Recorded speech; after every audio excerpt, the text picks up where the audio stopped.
Hello সবাইকে, আসসালামু আলাইকুম। আপনাদের সবাইকে স্বাগতম জানাচ্ছি আজকের ভিডিওতে। এবং আজকের ভিডিওতে আমরা নেদারল্যান্ডসের অন্যতম সেরা একটা বিশ্ববিদ্যালয় ইউট্রেক্ট ইউনিভার্সিটি, এই বিশ্ববিদ্যালয়ের একটা স্কলারশিপ সম্পর্কে জানবো, যেটা হচ্ছে এই বিশ্ববিদ্যালয়ের মাস্টার্স স্টুডেন্টদেরকে দেওয়া হয়। এই স্কলারশিপের ভিতরে আপনাদের অনেক ভালো ভালো সুযোগ সুবিধা রয়েছে এবং এই ভিডিওতে আমরা এই স্কলারশিপের A to Z ডিটেলস নিয়ে কথা বলবো এবং এই বিশ্ববিদ্যালয়ে ভর্তির জন্য যাবতীয় আবেদনের যোগ্যতা, এই বিশ্ববিদ্যালয়ের টিউশন ফি কেমন এবং আপনারা এই বিশ্ববিদ্যালয়ে পড়াশোনা করাকালীন কেমন খরচ হইতে পারে, লিভিং এক্সপেন্স প্রতি মাসে, এগুলো নিয়ে কথা বলার চেষ্টা করব। তো ভিউয়ার্স, মূল ভিডিওতে যাওয়ার আগে আপনারা দেখছেন স্টুডেন্ট অপরচুনিটিস বিডি। এখানে আপনারা বাংলাদেশ ও ইন্টারন্যাশনাল স্টুডেন্টদের জন্য দেশের বাইরে স্কলারশিপ, ইন্টার্নশিপ, জব অপরচুনিটি ও অন্যান্য বিভিন্ন ধরনের অপরচুনিটি নিয়ে ইনফরমেটিভ ভিডিও পেয়ে থাকেন। ভিউয়ার্স, আপনি যদি আমাদের ইউটিউব চ্যানেল নতুন হয়ে থাকেন তাহলে অনুরোধ থাকবে আমাদের চ্যানেলটি সাবস্ক্রাইব করতে।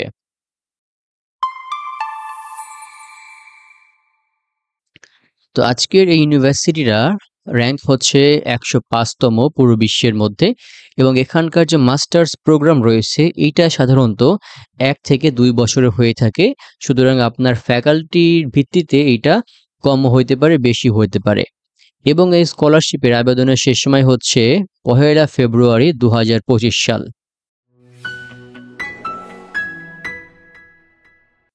এবার আসি স্কলারশিপে কি কি সুযোগ সুবিধা রয়েছে। এইটা আপনাকে ফুল ফান্ড পর্যন্ত দেবে, মানে আপনার টিউশন ফি একটা নির্দিষ্ট পার্সেন্ট থেকে শুরু করে ১০০% পর্যন্ত তারা আপনাকে ফুল ফান্ড দেবে। এটা ডিপেন্ড করবে যে আপনার প্রোফাইল অনুযায়ী বা আপনার যোগ্যতা অনুযায়ী। এবং কিছু ক্ষেত্রে দেখা গিয়েছে যে আপনাকে এরা লিভিং এক্সপেন্স বা বসবাসের খরচের জন্য প্রতি বছর ১১,০০০ ইউরো দেবে, যেটা আপনার একটা বছর চালানোর জন্য আশা করি এনাফ হবে। এবং যাবতীয় যাতায়াতের যে খরচগুলো আছে, যে খরচগুলো আপনারা এই স্কলারশিপের মাধ্যমে পেয়ে যাবেন। এবং এই স্কলারশিপটা হচ্ছে রিনিউয়েবল, মানে আপনার যদি মাস্টার্সে ২ বছরের থাকে তাহলে আপনি ১ বছর এই স্কলারশিপটা পেয়ে ২য় বছর আবার আবেদন করতে পারবেন, বা ২য় বছর আপনি আবার আবেদনের যোগ্যতা ঠিক রেখে বা আপনার পড়াশোনার একাডেমিক জিপিএ বা অন্যান্য যোগ্যতা ঠিক রেখে আপনি স্কলারশিপটার জন্য আবার নিতে পারবেন।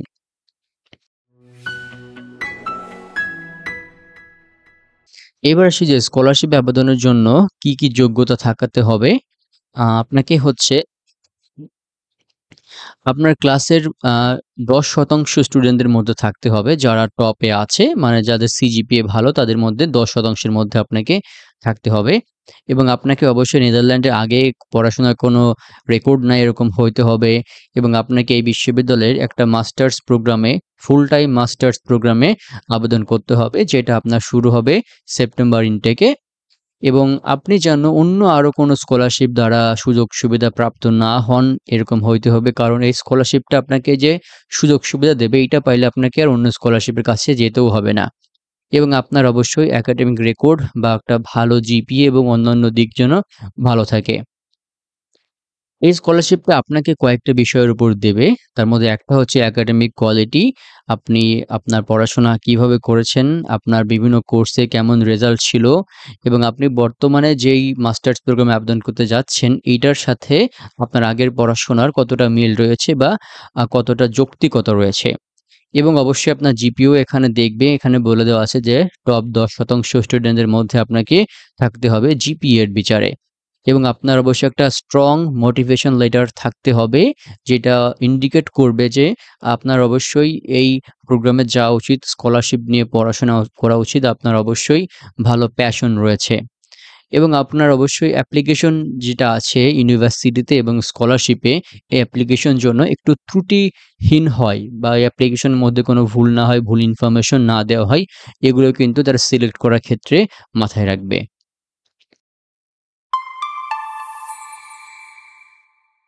এবার আসি যে স্কলারশিপে আবেদন করার সময় কি কি ডকুমেন্টস প্রয়োজন হবে। খুবই অল্প ডকুমেন্টস প্রয়োজন হবে। আপনার একাডেমিক ট্রান্সক্রিপ্টস এবং সার্টিফিকেটস, এইটার প্রয়োজন হবে আপনার আগের পড়াশোনার। আপনারা মাস্টার্স অ্যাপ্লাই করলে আপনারা ব্যাচেলর এবং চাইলে এইচএসসির যে ট্রান্সক্রিপ্টস এবং সার্টিফিকেটগুলো রয়েছে সেগুলো আপনারা এখানে অ্যাড করতে পারবেন।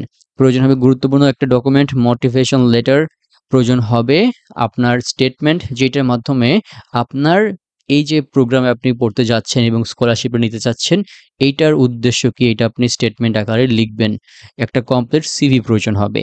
তো এগুলো হচ্ছে আপনার স্কলারশিপ আবেদনের জন্য যে ডকুমেন্টস, বিশ্ববিদ্যালয়ে আবেদন করার ক্ষেত্রে আপনাকে আরো কিছু ডকুমেন্টস কিন্তু লাগতে পারে।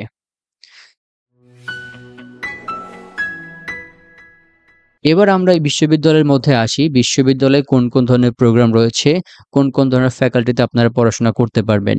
এখানে হিউম্যানিটিস এর মধ্যে রয়েছে history, philosophy, religious studies, media and cultural studies, language, literature and communications, gender studies. Social and behavioural সায়েন্সের মধ্যে আছে psychology, sociology, cultural anthropology, human geography, pedology and education, social policy and public administration. Law economics and গভর্নেন্সের মধ্যে আছে law, economics and business economics, public governance, international relations.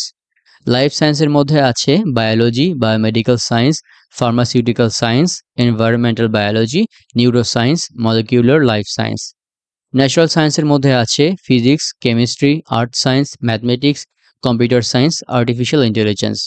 Jio সায়েন্সের মধ্যে আছে earth and sustainability science, climate science, human geography and spatial planning, earth surface and water. এছাড়াও রয়েছে veterinary মেডিসিনের জন্য পড়ার জন্য ভেটেরিনারি সায়েন্স। এডুকেশন এবং ট্রেনিংয়ের মধ্যে আছে teacher education and programs, educational science. এছাড়াও রয়েছে কিছু আলাদা প্রোগ্রাম যার মধ্যে liberal arts and science, sustainability science, global challenge, complexity science নামে আরও বিভিন্ন প্রোগ্রাম রয়েছে। তো আপনার রিলেভেন্ট বা আপনার প্রোগ্রামের সাথে যায় এরকম প্রোগ্রাম কিন্তু আপনি আশা করি এখান থেকে খুঁজে বের করে নিতে পারবেন।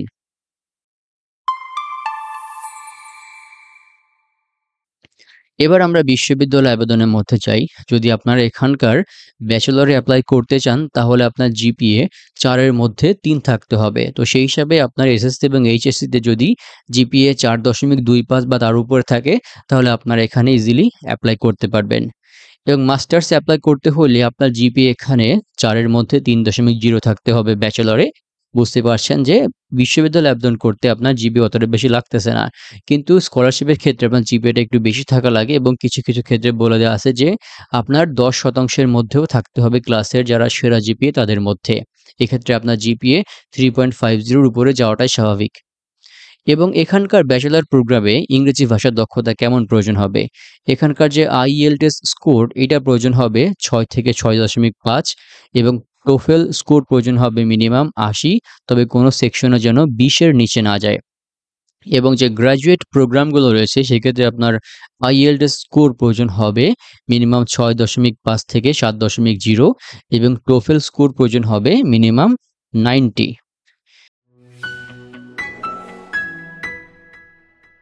এবং এখানকার যদি আমরা এভারেজ টিউশন ফি সম্পর্কে বলি, এখানকার ব্যাচেলরের ক্ষেত্রে সাধারণত টিউশন ফিটা প্রতি বছর ৮,০০০ থেকে ১৫,০০০ ইউরো করে হয়ে থাকে।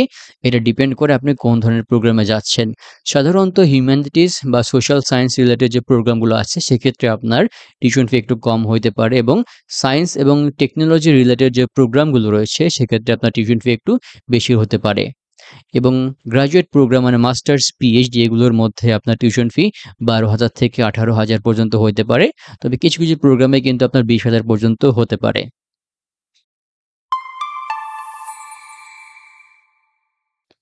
এবার আমরা জানবো যে যদি আপনারা নেদারল্যান্ডসের এই ইউট্রেক্ট ইউনিভার্সিটিতে পড়াশোনা করেন তাহলে আপনাদের থাকার জন্য কেমন খরচ হইতে পারে।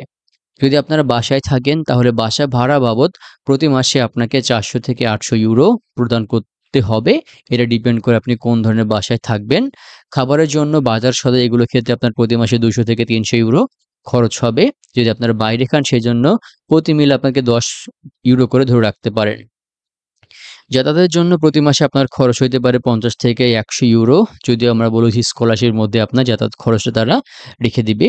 তবে এই নেদারল্যান্ডসে বাইক এগুলো অনেকটা বেশি পপুলার। আপনি বাইসাইকেল কিনলে একবার একটা বাইসাইকেল কিনলেই আপনার হচ্ছে খরচ আর প্রয়োজন হবে না। হেলথ ইন্স্যুরেন্সের জন্য আপনাকে অবশ্যই প্রতি মাসে ১০০ থেকে ১২০ ইউরো খরচ করা লাগতে পারে এবং বইপত্র কেনাকাটা এগুলোর জন্য প্রতি মাসে আপনার ৫০ থেকে ১০০ ইউরো লাগতে পারে। এছাড়া নিজের কিছু খরচ বিনোদন এবং অন্যান্য ক্ষেত্রে ৫০ থেকে ১০০ ইউরো আপনার প্রয়োজন হতে পারে। তো সব মিলে যদি আমরা হিসাব করি তাহলে প্রতি মাসে আপনার ১,০০০ থেকে ১,৫০০ ইউরো খরচ হতে পারে।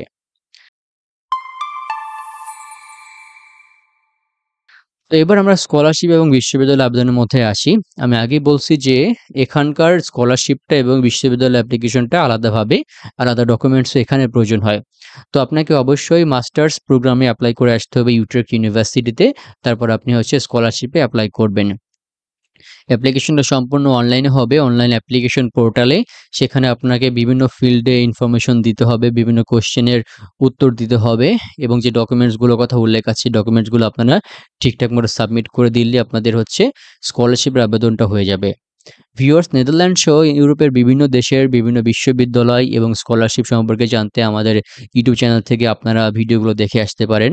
আমাদের ইউটিউব চ্যানেলে কিন্তু ইউরোপ নামে কিন্তু আলাদা একটা প্লেলিস্ট আছে, সেখান থেকে আপনারা ভিডিওগুলো দেখতে পারেন।